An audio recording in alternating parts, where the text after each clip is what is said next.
خاور بلا کے نفاست پسند تھے۔ شادی سے قبل کہا کرتے تھے کہ امی جان میرے لیے دیکھ بھال کر بیوی لانا، لڑکی سگڑ نہ ہوئی تو پچھتانا ہوگا، تبھی تو تانیہ کا انتخاب کیا ہے۔ خالہ جواب دیتی۔ چھوٹی خالہ جب ہمارے گھر آتی 2-4 دن ضرور قیام کرتی، میرا سگڑاپا پرکھنے کے لیے رہ جاتی تھی، دیکھنا چاہتی تھی کہ میں کیسی ہوں، کہیں بد سلیقہ اور کام چور تو نہیں۔ ان کے معیار پر پوری اتری تو بیاہ کر لے گئی، تاہم ساس بنتے ہی پلنگ سے دوستی کر لی اور گھر سنبھالنے کی ساری ذمہ داری مجھ پر ڈال دی۔ ملازمہ کو بھی چلتا کر دیا کہ کوئی ملازمہ ایسا صاف ستھرا کام نہیں کر سکتی جس قدر خاتون خانہ خود کرتی ہے۔ ساس نے حکم صادر کیا کہ اپنے شوہر اور گھر کا کام کاج تم خود اپنے ہاتھوں سے کرو گی۔ مجھے خاور سے محبت تھی، تبھی خالہ کا ہر حکم سر آنکھوں پر رکھا اور گھر کو جنت بنا دیا۔ سال بعد اللہ تعالیٰ نے بیٹی سے نوازا، اگلے برس پھر ایک بچے کی ماں بن گئی۔ 2 چھوٹے بچوں کی پرورش نے ایسا دماغ ہلایا کہ گھر کے اکثر کاموں کی طرف دھیان دینا ممکن نہ رہا۔ خاور کو گھر صاف ستھرا دیکھنے کی عادت تھی، ہر کام درست اور وقت پر چاہتے تھے۔ فرنیچر پر ذرا سی ڈسٹ دیکھ کر موڈ آف ہو جاتا، کمرے میں اشیاء ادھر ادھر ہوتی تو گھر سے چلے جاتے، کچن میں تھوڑی سی بے ترتیبی پا کر کھانا نہ کھاتے، ہر دم یہی دہراتے کہ تانیہ ہر شے جگہ پر ہونی چاہیے، گھر کو ٹھیک رکھا کرو، مجھے ادھر ادھر پڑی چیزوں سے الجھن ہوتی ہے۔ کیا کرتی، بچے چیزیں پھیلا دیتے تھے، وہ اتنے چھوٹے اور نہ سمجھ تھے کہ ان کو مار پیٹ بھی نہیں سکتی تھی، اور زبان سے وہ سمجھتے نہ تھے۔ میں بھی تمہاری طرح نفاست پسند ہوں خاور، کیا کروں بچے نہ سمجھ ہیں، میں سارا دن چیزیں سمیٹتے سمیٹتے تھک جاتی ہوں۔ تو کوئی اچھی ملازمہ رکھ لو۔ کوئی ملازمہ خالہ جان کو پسند نہیں آتی، جو عورت رکھتی ہوں یہ کہہ کر نکال دیتی ہیں کہ یہ گندا کام کرتی ہے، ٹھیک نہیں کرتی ہے، سگڑ نہیں ہے۔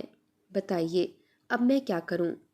سسر صاحب نے جب گھر بنوایا تھا تو اس سے جڑا پلاٹ بھی خرید لیا تھا، اس پلاٹ کو گھر میں شامل کر کے رہائش گاہ کو کھلا کر رہے تھے، کیونکہ بچوں کی وجہ سے مکان چھوٹا پڑ رہا تھا، سامان زیادہ ہو گیا تھا اور گنجائش کم، اس وجہ سے بھی چیزیں پھیل جاتی تھیں۔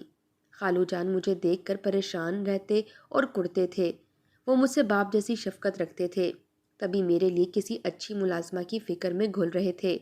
جو ٹھیکیدار ہمارے مکان کی تصحیح و تعمیر کر رہا تھا، اس سے تذکرہ کیا تو اس نے کہا کہ میری دور کی رشتہ دار ایک بیوہ عورت ہے، وہ کہیں ملازمت کرتی ہے، اسے رہائش کے لیے جگہ چاہیے، اس کی تنخواہ کم ہونے کی وجہ سے کرائے کے مکان میں بہت پریشان ہے، ایک رشتہ دار کے گھر رہ رہی ہے، مگر اب وہ لوگ بھی اسے رہنے نہیں دے رہے کیونکہ انہیں وہ کمرہ اپنے استعمال کے لیے درکار ہے۔ آپ کا مکان بن رہا ہے، اگر پلاٹ کے ایک کونے میں ایک کمرہ باتھ روم تعمیر کروا لیں تو اسے بطور سرونٹ کوارٹر کام میں لایا جا سکتا ہے۔ خالو جان نے فوراً اس تجویز کو مان لیا۔ کام تقریباً مکمل ہو چکا تھا اور کافی جگہ خالی تھی، آنن فانن گھر کے ایک کونے پر سرونٹ کوارٹر تعمیر ہو گیا اور ٹھیکیدار اپنی رشتہ دار ضرورت مند بیوہ خاتون کو لے آیا جو رہائش کے لیے پریشان تھی۔ اس کی بیٹی 16 سال کی تھی اور سدرا نام تھا، دونوں صاف ستھری اور مہذب نظر آتی تھیں۔ خالو نے ان کو اندر بھیج دیا، وہ خالہ کو پسند آ گئیں، مجھے بلا کر کہا تم پریشان تھی نا، یہ دونوں ماں بیٹیاں مل کر گھر سنبھال لیں گی، رہائش کے لیے جو نیا کمرہ بنوایا ہے انہیں دے رہے ہیں، یہ اکیلی ہیں، ساتھ کوئی مرد نہیں ہے، یہ گھر میں رہ سکتی ہیں۔ سد شکر کیا کہ ان دنوں میرے ہاں تیسرے بچے کی آمد تھی، کسی مددگار خاتون کی اشد ضرورت تھی جو دن رات میرے پاس رہے۔ اس بیوہ عورت کا نام رشیدہ تھا، اس نے بتایا کہ وہ ایک گرلز کالج کی کینٹین میں کام کرتی ہے، صبح 11 بجے جاتی ہے اور دوپہر 3 بجے تک وہاں سے فارغ ہو جاتی ہے، باقی ٹائم گھر پر ہوتی ہے، میری غیر موجودگی میں سدرا آپ کا کام سنبھالے گی، اطمینان رکھیے گا یہ بہت سلیقے سے کام کرے گی، میٹرک پاس ہے، سگڑ اور سمجھدار ہے، اسے نہیں لے جاتی؟ زمانہ کتنا خراب ہے۔ ٹھیک ہے، اچھا کام کرو گی تو ہم بھی آپ کو تنخواہ کے علاوہ دیگر سہولتیں دیں گے، بس ایک شرط ہے، صفائی ستھرائی پر دھیان دینا ہوگا کیونکہ میرے میاں بہت زیادہ صفائی پسند ہیں۔ آپ فکر نہ کریں بی بی، ہم آپ کا گھر چمکا کر رکھیں گے، ایک دن کا بھی کہیں گرا نظر نہ آئے گا۔ رشیدہ نے واقعی سچ کہا تھا، دونوں ماں بیٹی بہت سلیقہ مند اور محنتی تھیں، کچن کا کام، کھانا پکانا، صفائی دھلائی، غرض انہوں نے مجھے ہر فکر سے آزاد کر دیا، کام میری منشا کے مطابق کرتی، وقت پر کھانا تیار کر لیتی۔ سدرا میرے دونوں بچوں کو جہاں فشانی اور پیار سے سنبھالتی اور خاور کے تمام کام اس قدر سلیقے سے کرتی کہ وہ خوش اور مطمئن رہنے لگے۔ مدت بعد ہم میاں بیوی کو سکون ملا۔ ہمارے درمیان جو چپکلش رہتی تھی وہ بھی ختم ہو گئی۔ رشیدہ بہت غریب تھی، ذریعہ آمدنی نہ تھا، پھر بھی رہائش کی خاطر اس نے کینٹین کی نوکری کو خیر بات کہنے پر آمادگی ظاہر کر دی۔ بولی تانیہ بی بی آپ کے گھر میں کھانا اور رہائش مل گئی ہے، اب کسی شے کی ضرورت نہیں ہے۔ کبھی ہم نے بھی خوشحالی کے دن دیکھے تھے، اب در در کی ٹھوکریں کھانے سے بچ گئے ہیں۔ آپ کے گھر کی چار دیواری میں عزت سے رہنا چاہتی ہوں کہ جوان بیٹی کا ساتھ ہے، کم تنخواہ ملے یا نہ ملے، یہاں رہ کر خوش ہوں۔ کچھ دیر سوچا کہ یہ کہتی تو ٹھیک ہے، بیوہ اور یتیم کو عزت دار گھرانے کی چھت تلے پناہ مل جائے تو بڑی نعمت ہے، لیکن اس بیچاری کو بیٹی بھی تو بیانی ہوگی، کچھ رقم جوڑے گی تو ایسا کر سکے گی۔ تبھی میں نے کہا کہ رشیدہ بی بی تم فی الحال کالج کی ملازمت جاری رکھو، چند گھنٹے ہی تو جانا ہوتا ہے، سدرا ہوتی ہے میرے پاس، یہ کام سنبھال لے گی۔ بہت شکریہ بی بی آپ کا، میں یہ احسان کبھی نہ بھلا سکوں گی۔ احسان کی کیا بات ہے، انسان ہی تو انسان کے کام آتا ہے۔ تمہیں رہائش کی ہی نہیں، روپے کی بھی ضرورت ہے، زندگی کی 100 ضرورتیں ہوتی ہیں۔ وہ خوش ہو گئی اور دعا دینے لگی۔ اب رشیدہ صبح ہمارا ناشتہ تیار کرنے کے بعد اپنی ڈیوٹی پر چلی جاتی اور سدرا آ جاتی۔ وہ سارے کام خوش اسلوبی سے کرتی، ماں کے لوٹ آنے تک۔ رشیدہ آ جاتی تو دونوں کھانا لے کر اپنے کمرے میں چلی جاتی۔ اس دوران اگر میں آواز دیتی تو سدرا دوڑی آتی۔ کچھ دیر آرام کرنے کے بعد ماں بیٹی پھر سے رات گئے تک میرے گھر کے کاموں میں مصروف رہتی۔ کام ختم ہو جاتے تب وہ کوارٹر کا رخ کرتی۔ ان کے آنے سے ایک بار پھر ہمارا گھر جنت کا نمونہ بن گیا تھا۔ خالہ اور خالو خوش تھے کہ نیکی کام آ گئی، کہ ہمیں نیک خدمتگار مل گئی ہے، لالچی بھی نہ تھیں اور کوئی مطالبہ بھی نہ کرتی تھیں۔ ماں بیٹی کو ہم جو دے دیتے صبر و شکر سے لے لیتی، دن بھر کام کر کے رات کو اپنے کوارٹر میں جا کر سو جاتی۔ میرے تیسرے بچے کی پیدائش کے بعد میری خوش و خرم اور پرسکون زندگی میں ایک بار پھر سے بے ترتیبی اور بے سکونی پیدا ہو گئی۔ بچہ پیدائشی لاغر تھا، آپریشن سے ہوا تھا، کچھ عرصے کے لیے چلنے پھرنے سے بھی معذور ہو گئی۔ لگتا تھا کہ میری جنت بکھرنے لگی ہے۔ خالہ انہی دنوں بیمار پڑ گئیں تو ہم سب کے ہاتھ پاؤں پھول گئے۔ خاور بھی بہت پریشان تھے، میرے جیون ساتھی پر منو بوجھ آ پڑا تھا، ڈیوٹی جانا ہوتا تھا، بیمار ماں کو بھی دیکھنا ہوتا، بیچارے خالو بھی فرائض سنبھال رہے تھے۔ ایسے میں اگر سدرا اور اس کی ماں ساتھ نہ دیتی تو جانے ہمارا کیا بنتا۔ کالج سے ڈیوٹی کر کے آتی تو رشیدہ خالہ کی تیمارداری میں لگ جاتی، سدرا میرے شوہر اور بچوں کے کام میں غرق رہتی۔ یہ ایسا وقت تھا کہ اگر 2 خادمائیں اور ہوتیں تب بھی کم تھی۔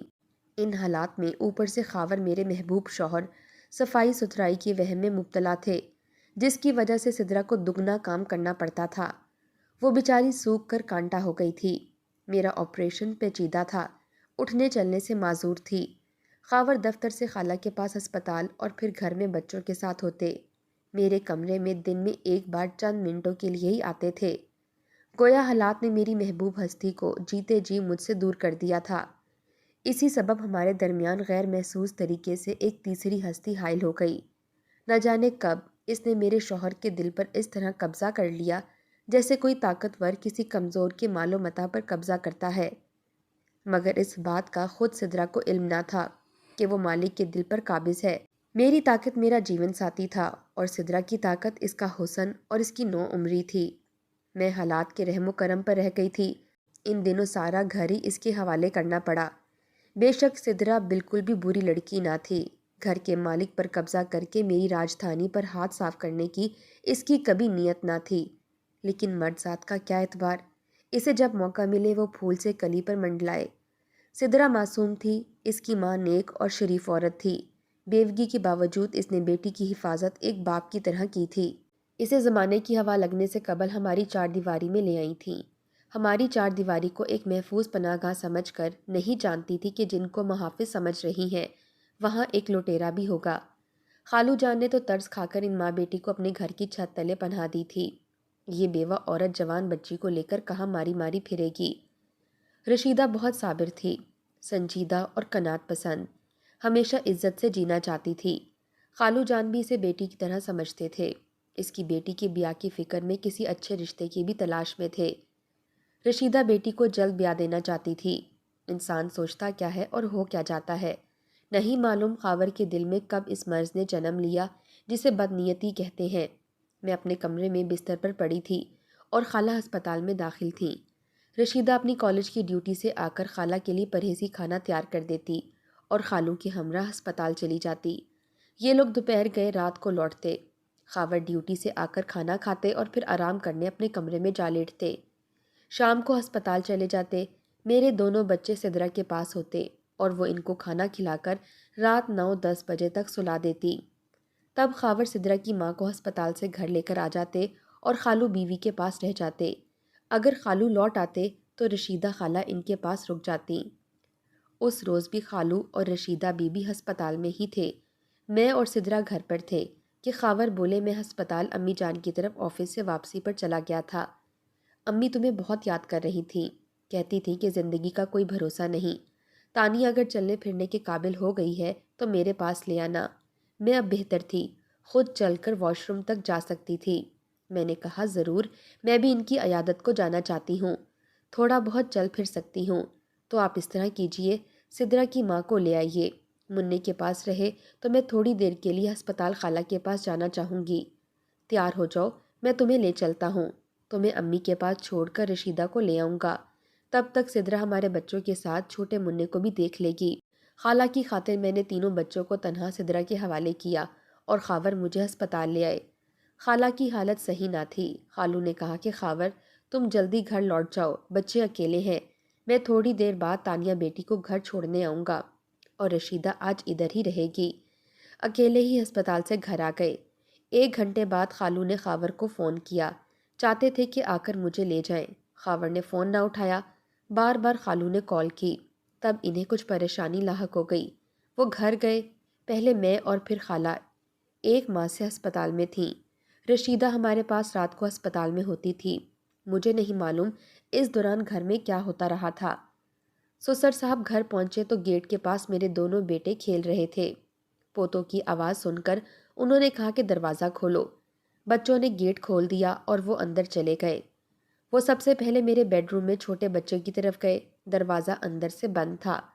گھوم کر برآمدے میں آئے اور کھڑکی کے شیشے سے اندر دیکھنے کی کوشش کی، کیونکہ ان کو گھر میں کوئی نظر نہ آ رہا تھا۔ خدا جانے انہوں نے کیا دیکھا کہ حواس باختہ ہو گئے۔ الٹے قدموں واپس گیٹ کی طرف لوٹے، گیٹ بند کر کے باہر سے تالا لگا کر ہسپتال آ گئے۔ مجھے ساتھ لیا، ہم گھر آئے۔ اس وقت تک میرے شوہر کی دل کی دنیا بدل چکی تھی۔ سسر صاحب نے اس وقت کسی سے کچھ نہ کہا، کیونکہ خالہ جان کی طبیعت بہت زیادہ خراب تھی۔ اگلے دن ان کا انتقال ہو گیا۔ خالو بیٹے سے بھی باز پرس نہ کر سکے۔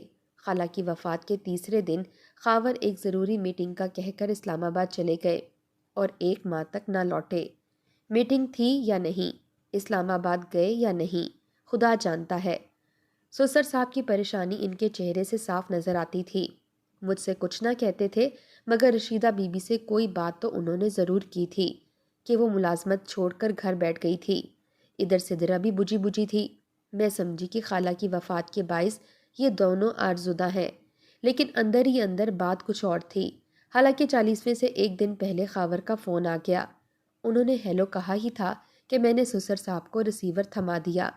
باپ بیٹے میں جو بات ہوئی میں نہ سمجھ پائی، صرف اتنا سمجھ سکی کہ خالو نے خاور سے کہا تھا کہ مجھے منظور ہے، لیکن تم گھر آ جاؤ، میں بوڑھا ہوں، تمہارے بچوں کو کب تک ایسے سنبھال سکتا ہوں۔ خاور آئے تو یکسر بدلے ہوئے تھے۔ انہیں میرا اور مجھے ان کا وجود اجنبی لگ رہا تھا۔ خالو جان افسردہ اور گمسم تھے، مگر انہوں نے خاور کو کچھ نہ کہا۔ مجھے سمجھانے لگے کہ بیٹی، جو خطا ہو چکی ہے اس کا ازالہ ممکن نہیں ہے۔ اب جو میں مناسب سمجھتا ہوں کر رہا ہوں۔ اگر تم مجھے اپنے والد کی جگہ سمجھتی ہو تو میری خاطر تمہیں یہ دکھ سہنا ہوگا اور خاموش رہنا ہوگا۔ یہ ایسی بات تھی کہ رشیدہ کی زبان بھی چپ تھی، کچھ نہ بول سکی، ہماری اور اپنی بدنامی کی خوف سے چپ رہی۔ چپ چاپ بیٹی کو لے کر چلی گئی۔ اس واقعے کے کچھ دنوں بعد سسر صاحب نے تمام اثاثہ میرے اور میرے بچوں کے نام کر دیا۔ وہ مکان بھی میرے نام کر دیا جس میں ہم رہائش پذیر تھے، اور کہا یہ بدلہ ہے تمہارے صبر کا، تمہیں اسی گھر میں رہنا ہے اپنے 3 بچوں کی خاطر۔ خاور یہاں رہے نہ رہے مجھے کوئی پرواہ نہیں ہے۔ اس نے سدرا سے نکاح کر لیا ہے۔ یہ لڑکی امید سے تھی اور میں نے نہ چاہتے ہوئے بھی خاور کو سدرا سے نکاح کی اجازت دے دی ہے۔ رشیدہ کی ہی نہیں اپنی بھی عزت داؤ پر لگی تھی۔ اس بچی کا کوئی قصور نہیں تھا، قصور سارا میرے بیٹے کا ہی تھا۔ اس بچی کی عزت بچانے کے لیے اور اپنی عزت بچانے کی خاطر مجھے یہ قدم اٹھانا پڑا، ورنہ محلے میں ہم منہ دکھانے کے لائق نہ رہتے۔ خاور کو معاف کر دو، غلطی انسان سے ہوتی ہے، اللہ تعالیٰ معاف کرنے والا ہے اور وہی جزا و سزا کا مالک ہے۔ جب تک میں زندہ ہوں تم پر اور تمہارے بچوں پر کوئی مشکل وقت نہ آنے دوں گا، تمہارے اخراجات میں کوئی کمی نہ ہوگی۔ خاور بھی ایک دن اپنے بچوں کی خاطر لوٹ کر آ جائے گا۔ وہ سدرا سے نکاح کر چکا ہے۔ رشیدہ کو اس بات کا بہت دکھ ہے، شرمندگی کی وجہ سے تمہارے سامنے نہیں آتی، لیکن اس عورت اور اس کی بیٹی کا کوئی قصور نہیں۔ ہم نے اسے مجبور کیا کہ وہ ہسپتال میں تمہاری بیمار خالہ کے ساتھ رہے۔ رات کو اس کی بیٹی کوارٹر میں اکیلی ہوگی، اس بات کی نزاکت کا ہم نے کبھی خیال نہ کیا تھا۔ ہم سے سخت غلطی ہوئی، وہ بچی مجبور تھی، ہمارے رحم و کرم پر یہاں رہ رہی تھی۔ خاور نے جو کیا بہت برا کیا، مگر وہ اپنا ہے اور اپنے ہی اپنوں کو معاف کرتے ہیں۔